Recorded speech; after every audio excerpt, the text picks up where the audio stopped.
It is episode 6 of my As a Bag of Hammers playthrough of Encased. In the last episode, I put together a team of 3 melee characters, and I'm sure there's no way that'll come back to bite me. In this episode, we are going to be checking out what Junktown has on offer, and we're going to start by talking with Beth here. A short, heavily built woman is wrapping her fingers on the bar in time to a melody coming from the radio.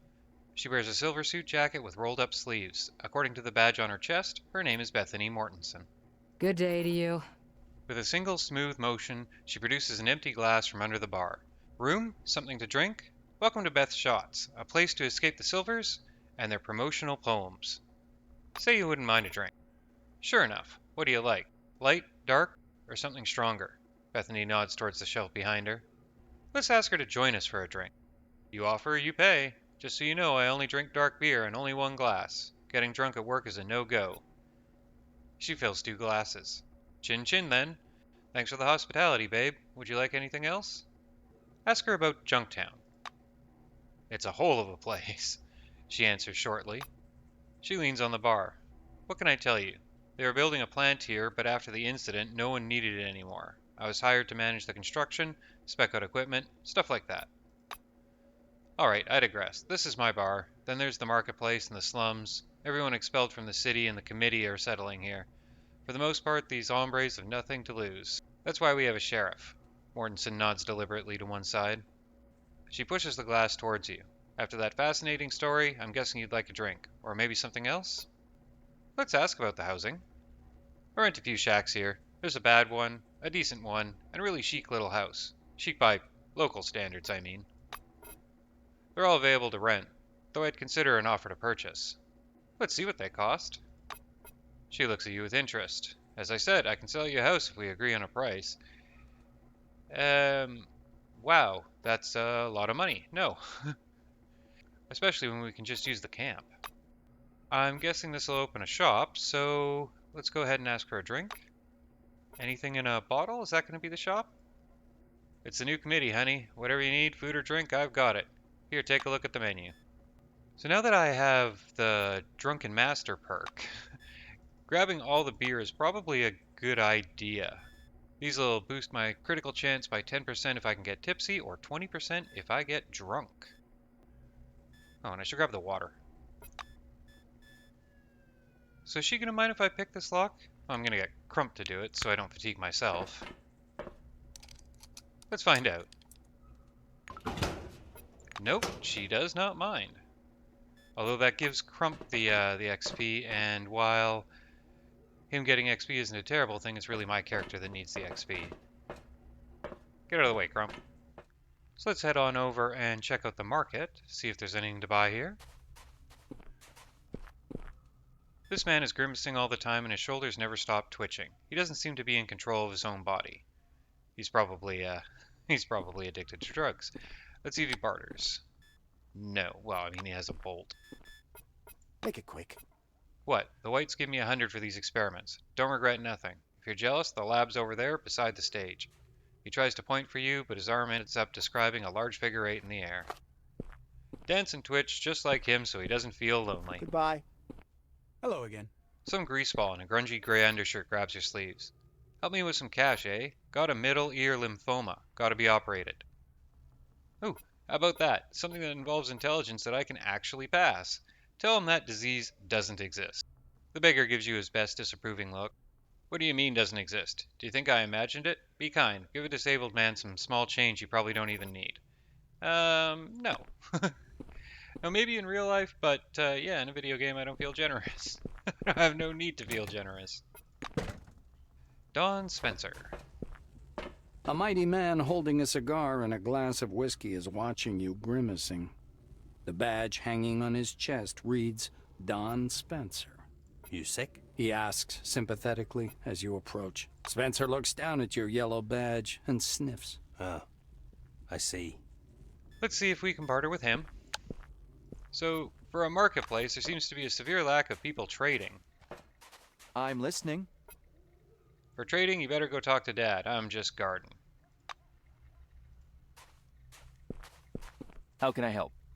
The youth watches you carefully with fathomless blue eyes. I don't trade. Dad does. Well, hello there. A middle-aged man with gray hair and a beard eyes you. Hello, want to trade? Yep. We'll take some coffee and some water from him. And I don't think I'll be using the machete anymore. Let's see what we have over here. Good day. The black's watchful stare seems to take in every detail of your appearance. You're a stranger. Ask him who he is. Kurt Spangler. I'm what passes for a sheriff here. I make sure no hooligans make trouble around here. He slaps his holster. Ask him what this place is. Your question surprises him. Have you been sleeping in a cave for the last 2 years? These are the slums, or Schittsburg as I like to call it. The outskirts of the city, the only official settlement inside the dome. I'm not a fan of going around telling people that I'm supposed to be like the chosen one and stuff, but my character is probably stupid enough to go and do it. So let's do that. He gives out a whistle. If you're not lying, you can take that tale of yours straight to Nakamura. Knowing her, I can say she'll definitely be interested. Who's she? Kurt bends toward you with a smirk. Kamiko Nakamura is head of the new committee. She's mostly alright. This hell of ours isn't her fault. It's her advisors and competition throwing sand in her gears all the time. What else can I say? She's beautiful, though she's also one eye short of a set. So it sounds like he has a bit of rose-colored glasses for her. Ask how to get into the city. Though the proverbial Leviathan is, well, rotting, as Hobbes would say, access is still rigorously controlled. I'm afraid you're stuck in this shithole till the end of the quarantine. He pats you on the shoulder reassuringly. What's there to do around here? He shrugs. There's not much in the way of entertainment. You can always wander the streets bothering people with stupid questions. There's a bar, and also the cave under the bar where people sometimes beat on each other's faces in the spirit of sportsmanship and money. You can watch, or even take part if you're interested. Although something tells me you need something more serious. He pauses meaningfully. You raise your eyes to find Kurt examining you. I'll get straight to the point. A local guy left Junktown and moved to the caves just after this quarantine business began. He founded some kind of commune there beyond the reach of the new committee's laws. What's wrong with that, might you ask? I'll tell you. Bad rumors about that cave.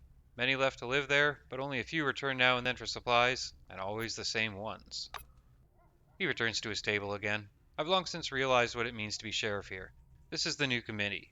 You need a written confirmation for everything or you'll get into so much shit that you won't ever wash it off. I can't set foot there. But you're a different case. Spengler watches you with an unhappy smile. Oh, and by the way, officially, I didn't tell or offer you anything. Let's just say you're an observant citizen who happens to like caves, right? What's changed over the last 2 years? Well, we've got the new committee now, but with old weaknesses. They rebranded after the incident, though everything only got worse in my opinion. That caste system of theirs, as a former Orange, I can say... Oh, he's a former Orange. I can say some of the blacks and silvers are a little too much in love with the new order. Bureaucracy, whistleblowing, bribes. In short, it's almost like some kind of post-apocalyptic dystopia here. Or shitopia, more like. He gives a sad chuckle. That's interesting. So they can actually change caste. I hadn't really thought about that. I don't see any reason why they wouldn't be able to, but there it is. Ask him if absolutely everything is crap.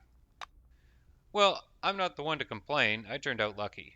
Doing the odd favors to Nakamura. The other guys, they're some decent folk. You just gotta give way to them. He smiles enigmatically. See you later. What, Crump got into that shit again? I'm tired of seeing your pan behind the bars. Let's read his journal. Okay, so he just talks about the cave a bit more. And he doesn't seem to mind about me picking... Oh. Which one? Here we go. Wait, you're not gonna... Oh, it's not locked. Okay, I was trying to... Well, it's not locked because it's empty. What did we hear? Robocharger. Interesting. Okay. Well, let's go downstairs. Surprised that picking a lock under the police station with $400 in it. Oh, and the key card. Not a crime, apparently. So while looting the sheriff's basement, I picked up a whole bunch of stuff. I don't think I want minus evasion on anyone, so we're not going to take, well, we're going to take the backpack and sell it. I don't think this is good enough to use, so let's look at our shirts here. So there wasn't really anything too interesting about the clothes I found down there. I upgraded 2 of their aviator jackets, and I stole the, the shirt off of Fox's back. Was it money? I did that because it had a criminal bonus. Well, one thing every one of us has in common. We all came here seeking the best for ourselves and the world. And we are all frustrated. This frustration seems impossible to avoid. But what if the church could give you the answers you crave? These teleglasses, they are everything we ever expected from the dome. They are happiness and a better world. They are adventure. They are your loved ones and dearest friends. Your memories. They are the future we've all lost. And these things, everything, will be yours if only you attend our sermon. The doors of the church are always open. We'll be waiting for you. The huge man is greeting you with spread arms. Opaque black glasses cover some half of his face. The stranger smiles. I wonder what his snake oil tastes like. Reverend Santiago, at your service. Are you here for the precious gift of the New World sermon? I can put you on the list. He hugs you with his strong, hot-to-the-touch arms and never ceases smiling. My dearly beloved people of the dome. Is that it? A big, smiling man wearing black... Okay, well, I guess we'll come back for the sermon. So here we have the emulator. I think we can safely presume that this will have something to do with the plot. Let's go and talk to the person who's probably the most important person here, judging by the fact they're standing at the end of the office. A thin woman with her hair pulled back in a bun is studying the control panel. She spins as the doors to the room hiss closed behind your back. Say, ta-da! Enigmatically. Ta-da! The white replies, apparently not confused at all. She reaches for the walkie-talkie in her belt. Schmitz Russo speaking. We've got a Type E fiddling around here. Is it a new specimen? No? I see. A yellow badge. Oh. Oh, no. The woman takes a scanner-like device and smiles at you. I'm Henrietta Russo, head of the emulator project. I'm going to beam this thing at you, and then you'll receive some money and buy yourself some sugar plums. It doesn't hurt, I promise. Russo puts the scanner back onto the mainframe console and stares at you, thoughtful. Interesting.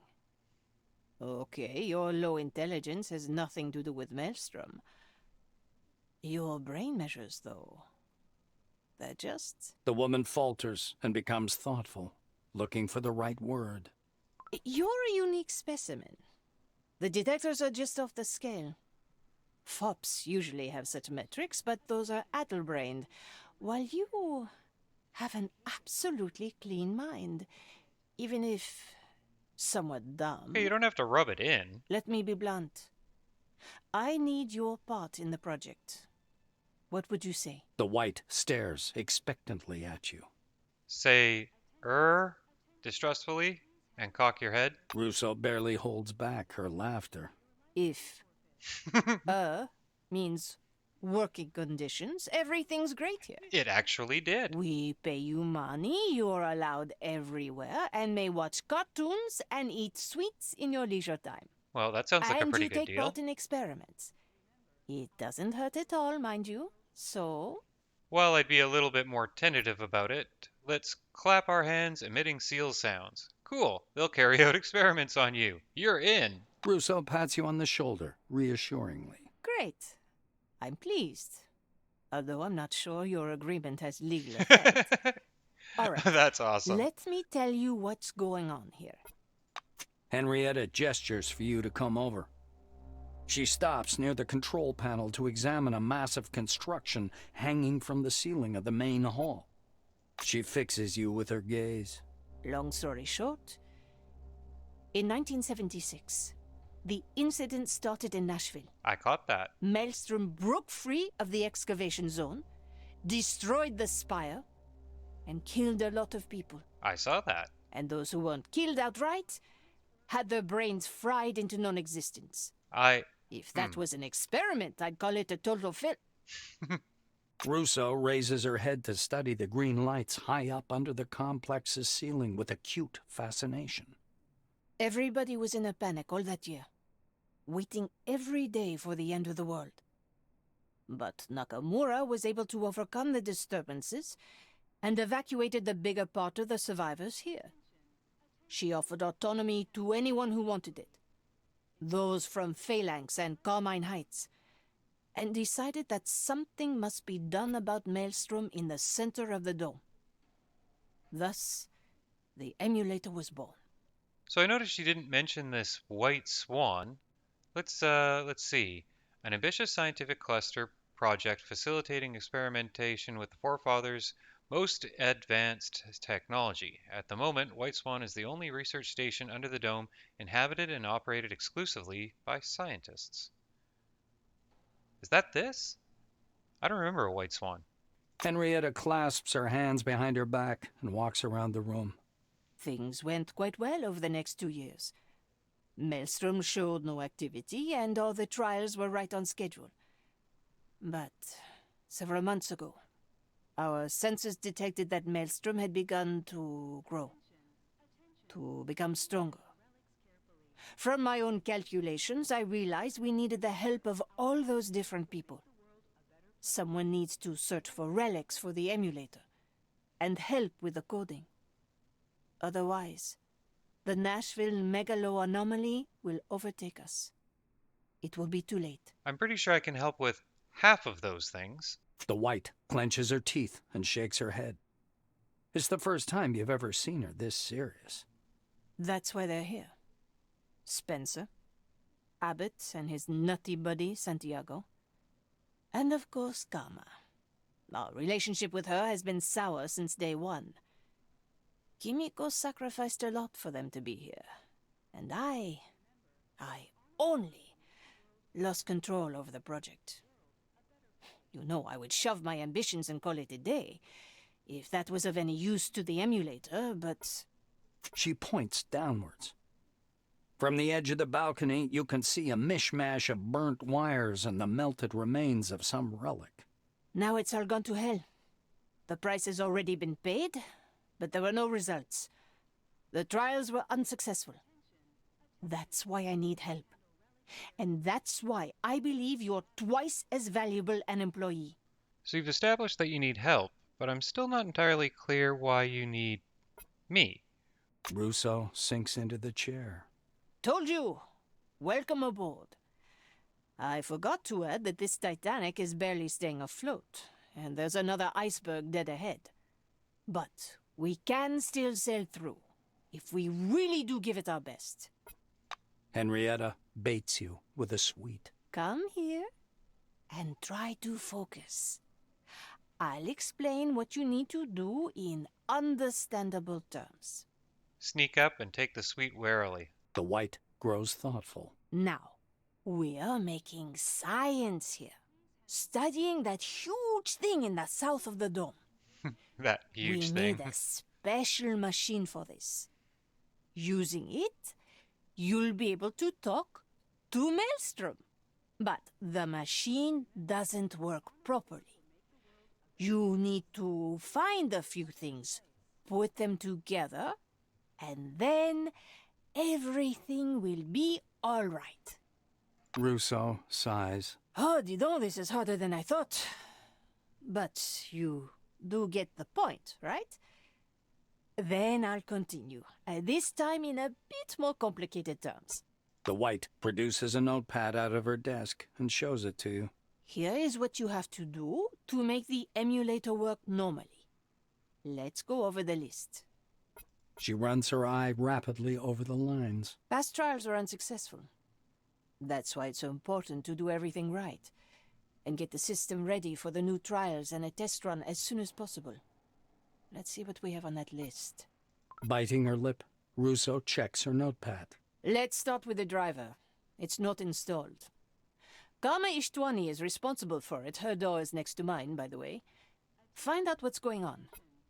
Next, our transcriptor got fried during the recent trials.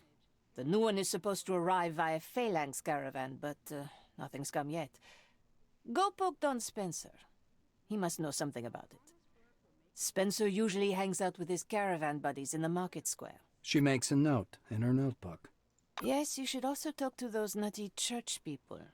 Santiago, he usually preaches near the city entrance. Promise me a special version of the teleglasses to connect to the emulator. And what do you suppose he's given me so far? Nothing. I still haven't seen those damn glasses. The White seems to be losing her temper a little bit at a time. She rubs her forehead tiredly and sets her notebook aside. Everything isn't going smoothly for us either. Since the tests, the system's power supply hasn't been restored. Talk to Technician Clayton Montgomery on Magellan's reactor level. I almost forgot. The emulator needs anomaly essence to work.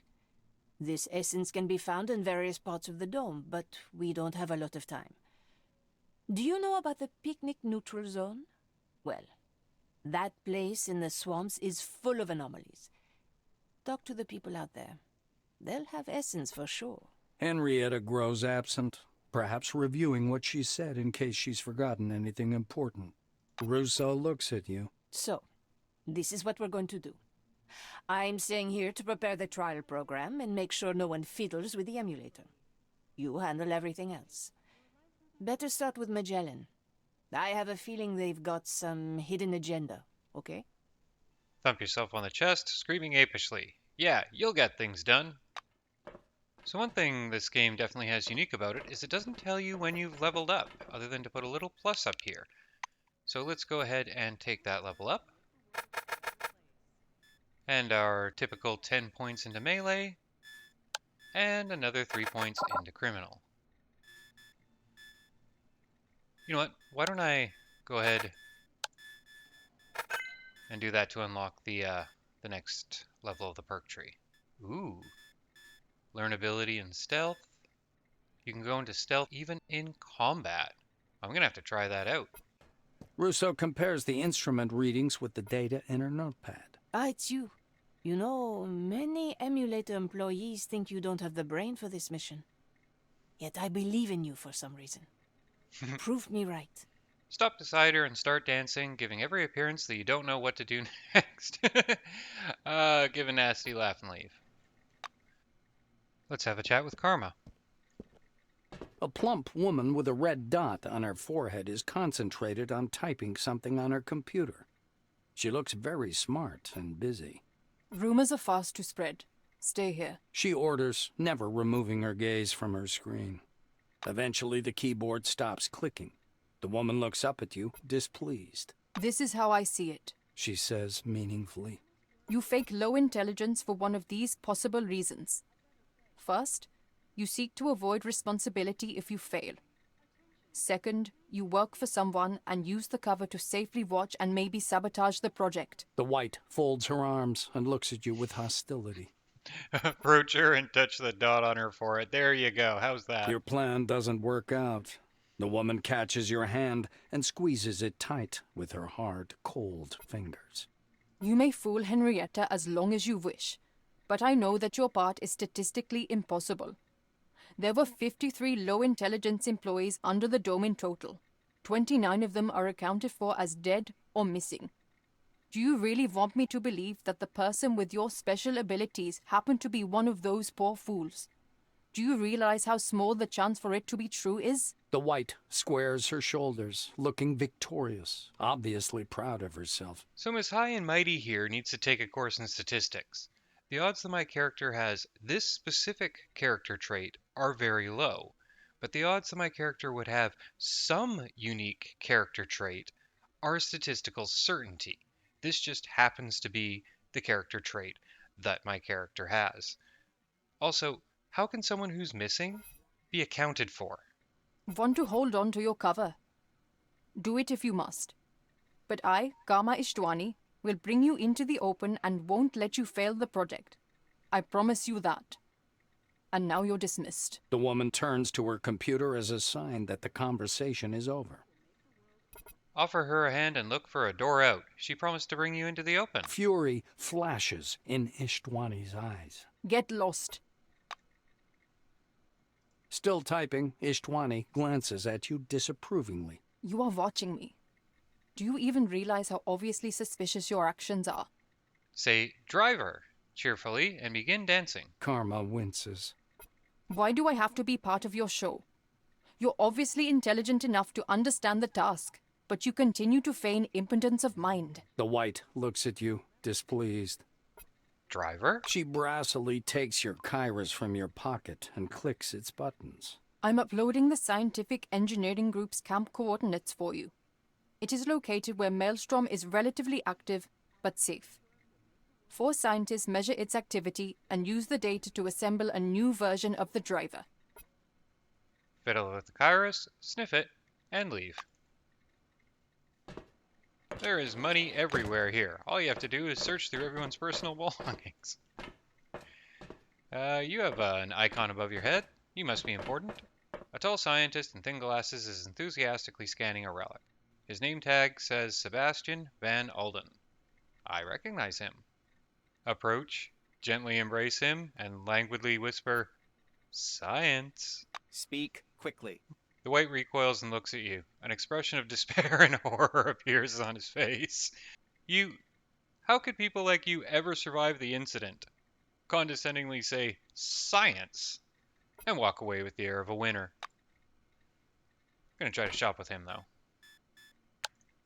And we will sell him a mop and a wrench for 30 bucks. Over here, I have a chemistry workbench. Bet you we can do something interesting at a chemistry workbench. Here we go. Grenades. Homemade grenade. Yes, I will have all of those. Molotovs. Also, yes. Immobilizing grenades? Stun grenades, cryo grenades, chemical grenades, Armageddon. I do recall these are actually useful later, so I'm not going to be... if I get a bunch of them, maybe I'll make a psionic explosive device with a monstrous range. Remember to count to 3 before throwing. Let's save our reagent boxes. Although, mental note, I can use them to make gunpowder. The immobilizing grenade requires glue. You know what? Let's go ahead. Let's make one of these. It might be fun. And yeah, I will use my reagent boxes on them. So, before I leave, I would like to try my hand at getting into this door with the security agent right here. So what I'm going to do first is go ahead and stash these guys in the bathroom. And I think they need to be in stealth. I will leave them behind.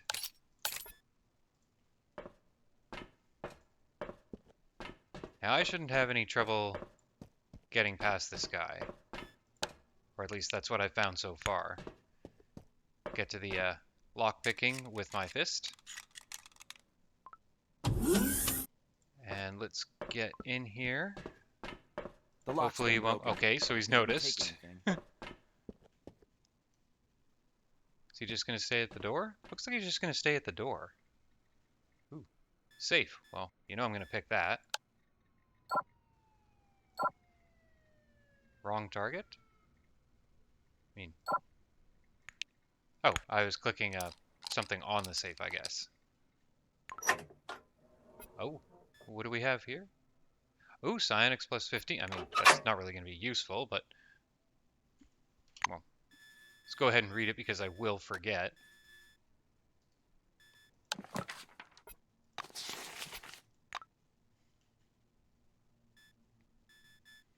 What else do we have? We'll steal from the lunchbox, because of course we will. And terminal? Access denied. Well, I know how to fix that. System locked. That's helpful. Another locked container. Ooh, I'm just outside the range now. Okay, while he's walking away, let's see about...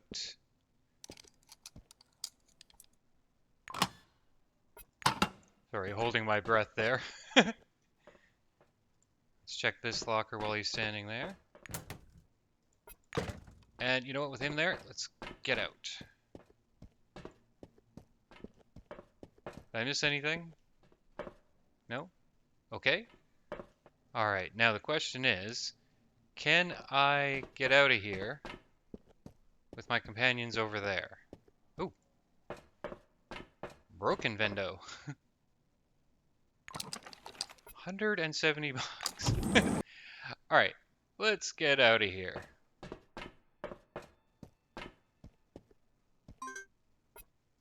Okay. So, let's see. How close do I need them to be before I can leave? Closer than that. There we go. A big, smiling man wearing black glasses leans over you. It's you. Are you ready for the sermon? I promise it's going to be very exciting. So this guy's ever preaching his sermon. Let's ask about teleglasses. And bite his finger. The Reverend jerks his hand away and laughs amiably. Oh, I see you're as sharp as a steel trap. In all senses of that phrase. Henrietta asked you to get the teleglasses? Of course. But not until you visit our sermon. Every day at 6 p.m. Come, you're gonna like it. Say, fishy fish, softly, and leave, shaking your head in distrust. My dearly beloved people of the Dome. Brothers and sisters. We'll still come back after 6, though. Can we get into the city? I'm listening. A woman in Blackwing uniform is standing by the boom barrier? Okay. She gestures for you to stop. Caitlin Tansler, City Security Service. Show me your Selectron. Free entrance to the city is closed until further notice from Secretary Nakamura. Mind you, if you suddenly decided to shoot me so you can get into the city, the gate is controlled from the other side. Others have tried it. Yeah. Ask her why the quarantine was introduced. The guard grows thoughtful. Ask the scientists. I think it's because Maelstrom gives people visions and drives them mad. Sometimes irreversibly mad. Nobody knows whether it's contagious or not, so they introduce the quarantine. Examine the guard more closely. Both Caitlin and her uniform have seen better days. An abundance of chevrons, badges, and braid is intended to draw attention away from worn patches, frayed cuffs, and discoloration. Nevertheless, the black's eyes are filled with determination. She examines you in return and makes a wry face. If you want something to stare at, go to the bar. That's not why I'm here. Give her your electronic key. The black presses your Selectron to the stationary scanner. You're not in our database. According to the rules regarding access, article number... For a long time, she lists items, articles, sub-items, appendixes, and footnotes, while occasionally pausing for a breath of air. Wait, isn't it appendices? And as such, entrance to the city is permitted only for registered citizens and embassy employees. You don't fall into any of these categories. No questions? Leave the area. Goodbye. Hey, sweetheart. You want to have a good time, Nope. don't ya? I don't know who you are, but I'm immediately disinterested in that. I mean, to each their own. If that's your dig, that's your dig, but yet no. So much no. I figure while I'm waiting to hear the sermon, I should have a poke around.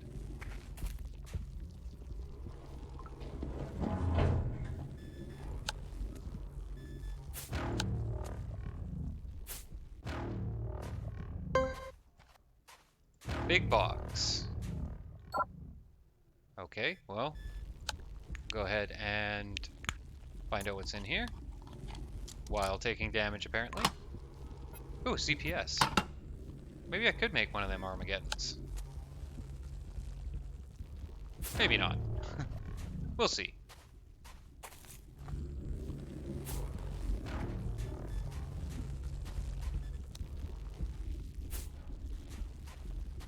Search remains. Okay, skill book.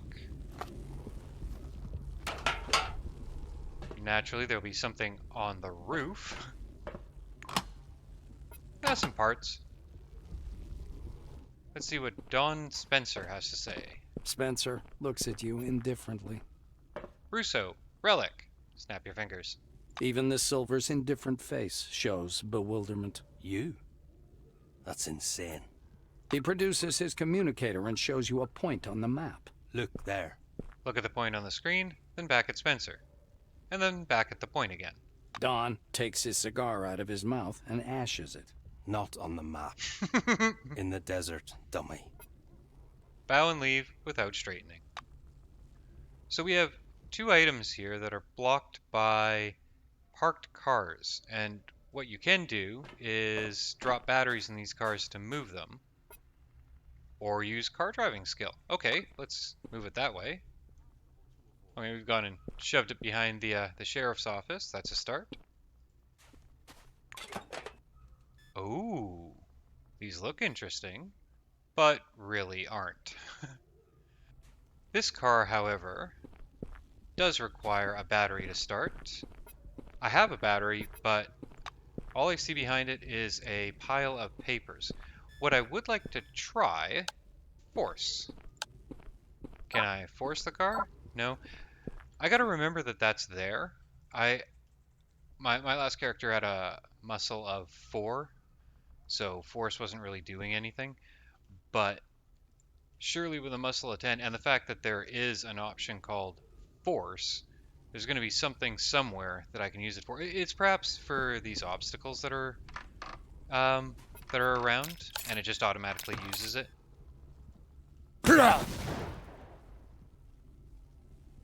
Okay, so apparently my perception is less than perfect. Let's go ahead and resuscitate me. Where there's one mine, there's probably more. So you know what? I think I am going to bow out and not see if there's anything more down here. Then I'm going to go ahead and use this sleeping bag here to wait until 6 p.m.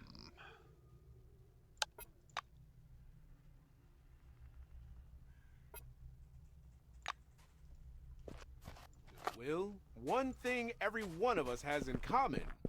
We all came here seeking... People start gathering around the makeshift stage. Judging by their clothes, some of them came from the city, but most are locals. A handful brought their own glasses, but the majority has none. Apparently, they'll be hearing the sermon for the first time.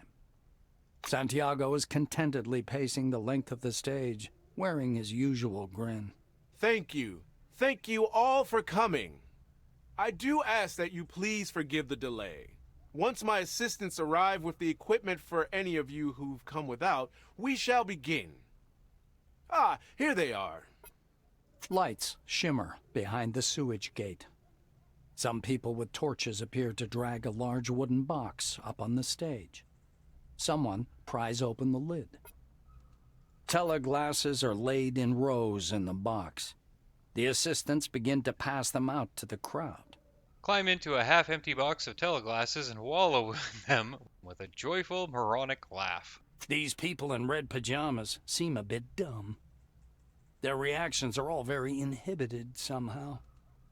Slowly turning their heads, they watch indifferently as you tumble around inside the box, struggling against an invisible opponent, but a very funny opponent nonetheless. One of the novitiates, a decrepit, wrinkled man with colorless hair, rests a weightless hand upon your shoulder. Hush, hush. The glasses go right here. Yes, that's it. Good. Now you will see pictures. Pretty pictures. You obediently adjust the device and, well, pictures it is then. The spotlights around the stage go dark, and the rippling screens turn off one by one. Vague, bright flashes fly past you in the gathering purple dusk. And you hear the sounds of the seashore. Waves are rolling in over a strip of pebbles onto fine, white sand. Looking more closely, you see the water is sparkling light blue, rose, and white. The waves are filled with light, although it doesn't resemble sunlight. Casting your head back, you look up at a peacefully blazing blue disk high in the sky. Someone takes you by the hand. A pretty woman is smiling kindly at you, her face a shimmering white. I am Sister Maria. Come with me. You walk along the shore together. The sea washing up at your feet recalls memories, though it's hard to say whether they represent things that actually happened. Did you go looking for little crabs? Did you build a castle from a handful of wet sand that formed walls and towers by itself? The sunglasses you just picked up from the surf, Did you ever really find them on a beach? Maria gives your fingers a playful squeeze. We could stay here forever. It doesn't matter where you were before. Here, you can build and live the life you want. Eat the sand. You fall to your knees and start stuffing handfuls of the seductively sparkling sand into your gaping mouth. Alas, the sand turns out to be very untasty. It's wet. It squeaks disgustingly against your teeth. It stinks of gasoline, and somebody must have pissed in it. Moreover, quite recently and more than once. Maybe it was even a group of people. The white ghost of Sister Maria silently watches your follies. What's great about this is presumably like a VR headset, so there has to be an assumption that my character is actually doing this in front of the stage right now. Your companion slows down a bit. We're almost there. You'll see something soon. She takes a step into the ocean, dragging you after her. The water splashes with each step, but doesn't slow you down at all. The dark blue dome above grows ever larger and lighter, as if you were strolling right into the heavens, your feet never leaving the sea. When the opening above your head has vanished completely, you see an enormous arch lost in the boundless sky, a distant land dotted with seas, roofs this world. The lights of settlements on this sky continent shimmer through gleaming clouds. Maria turns to you. We'll stop here. That faraway world can be yours. The church is willing to give it to each of us. All we need to do is take a step forward. I will be waiting here for your return. Before you have a chance to respond, the space around you begins to fall apart. Everything decays into a grid of glowing lines which rapidly blink off, one by one. You rip the glasses off your head. Water's sloshing in your boots and the ground around your feet is wet. A novitiate standing by the stage is holding a fire hose. He closes the nozzle and drags it away. Then the lanterns all come on again, illuminating the stage where Santiago's standing, arms thrown up. Thank you for coming, everyone. Maria and I will be waiting for you at our next sermon. Squat dance. That's a weird discotheque style they have going on here. A couple of acolytes, silent, slow, and very odd-looking, take you by the hand and lead you from the stage. I was up on the stage. All right, He smiles. glasses. That sermon was spectacular, wasn't it? Vibrant colors, surround sound. You liked it too, right?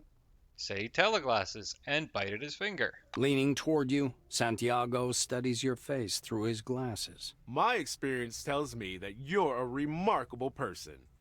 Henrietta saw something in you. I wish I knew what it was.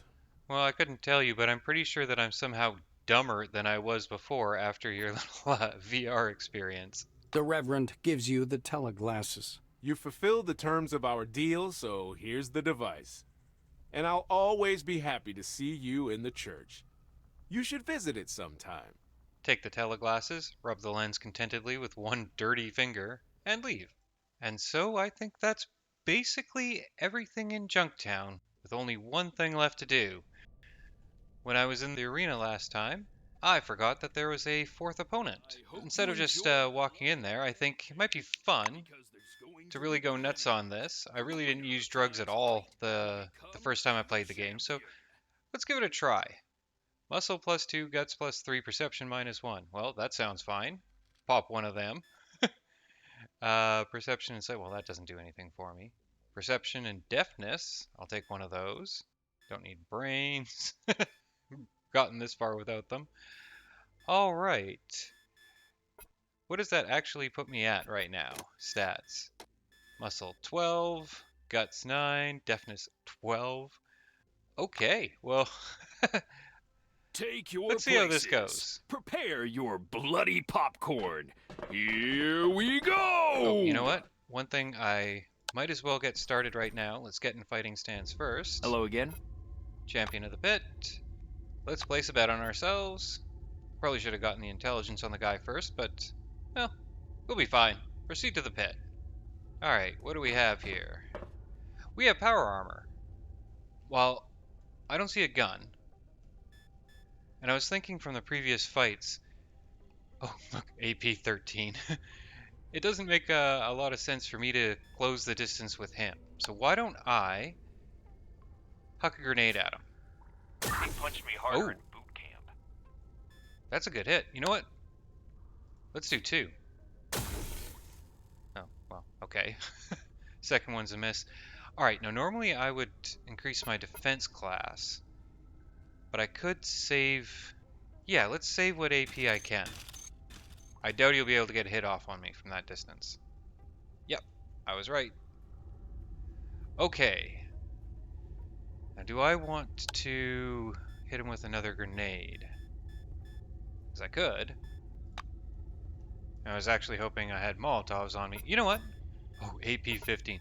Okay, so we have our Galenus. Let's start a whacking.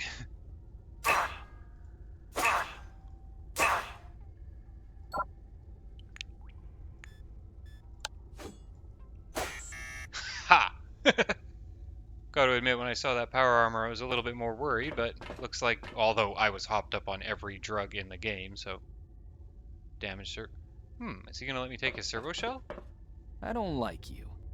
He looks from your yellow badge to the weapon in your... Oh, you want me to put the weapon away. Patsy's right hand never stops fiddling with his glasses, while his left one clutches a nice stack of combons in various denominations. Champion of the pit? I can't believe it. We won. We did it. Here he is, everyone, the new champion of the pit. Place a bet? Okay, you're welcome. You've got yourself a bet. Oh, okay. Patsy points at the fight schedule on the wall behind his back. Shall we make our bets? View the schedule. Make your wager. Examine the poster. You look up at the poster. Minor league fights are listed in a 1x1x1 format, meaning 3 opponents meet on the field at one time.